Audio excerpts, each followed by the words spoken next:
मैं सलाम करता हूं दीपक कुमार को कि उसने उस 70 साल के बूढ़े वकील अहमद की हिम्मत और उनके साथ खड़ा हो गया। यही भारत है। अगर इस तरह के दीपक कुमार के नाम के हमारे हिंदू नौजवान आगे आ जाएंगे तो इस मुल्क से बीजेपी आरएसएस की हुकूमत खत्म हो जाएगी। हम उम्मीद करते हैं कि इंशाअल्लाह ताला, मुझे पूरा यकीन है कि आज भी इस देश में और इस देश की माओ ने सिर्फ एक ऐसे दीपक कुमार को नहीं पैदा किया होगा। इस देश की माओ ने जहां पर भगत सिंह को पैदा किया तो इस देश की माओ ने टीपू सुल्तान को भी पैदा किया था। तो मेरे अजीज दोस्त, उत्तराखंड में एक जगह है, कोटवार नाम है। वहां पर एक हमारे वकील अहमद साहब की 30 साल पुरानी दुकान है और दुकान का नाम है बाबा ड्रेस शॉप। 26 जनवरी के दिन हम यौम जमहूरिया मनाते हैं।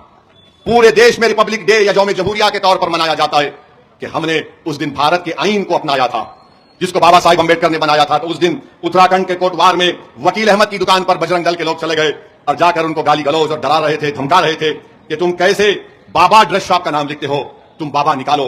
तो उतने में एक हमारा हिंदू भाई जिसका नाम दीपक कुमार है, जिम चलाता है, वो आवाजें सुनकर आया और उसने कहा कि तुम होते कौन हो कि तुम वकील अहमद से कहो जो दुकान 30 साल से कोटवार में है, नाम बदल दो। उसने बजरंग दल के उन तमाम लोगों के सामने, जालिमों के सामने खड़े होकर उनसे बातचीत की, उनको भगाया वहां से। तो बाद में देहरादून से और दूसरे मुकाम से पूरे बजरंग दल के लोग गाड़ियों में आते हैं और उस दीपक कुमार से जब पूछा गया तुम्हारा नाम क्या है तो उसने कहा मेरा नाम मोहम्मद दीपक है। लोगों ने बोला तू मोहम्मद दीपक क्यों बोला? तो उसने कहा भारत में सब बराबर है, जो संविधान भारत का बराबर है। ये बांकड़े पहलवान जिनके चड्डों में से मुंडे पलट गए बजरंग दल के ये बच्चे ग्रुप में आकर गालियां दे रहे उसको, पुलिस के सामने गालियां दे रहे कि तू अपना, तेरा नाम मोहम्मद दीपक बोलता है। पुलिस, हजरत पुलिस बैठ के तमाशा देख रही है। उत्तराखंड में बीजेपी की सरकार है और फिर वो लोग नेशनल हाईवे को रोक देते हैं घंटे के लिए। उत्तराखंड की पुलिस उनको ऐसा देख रही है कि जैसा उनके दीवान खाने में बैठकर करी पफ खा रहे हैं। नेशनल हाईवे पर बैठ गए और गालियां दे रहे उस दीपक कुमार को।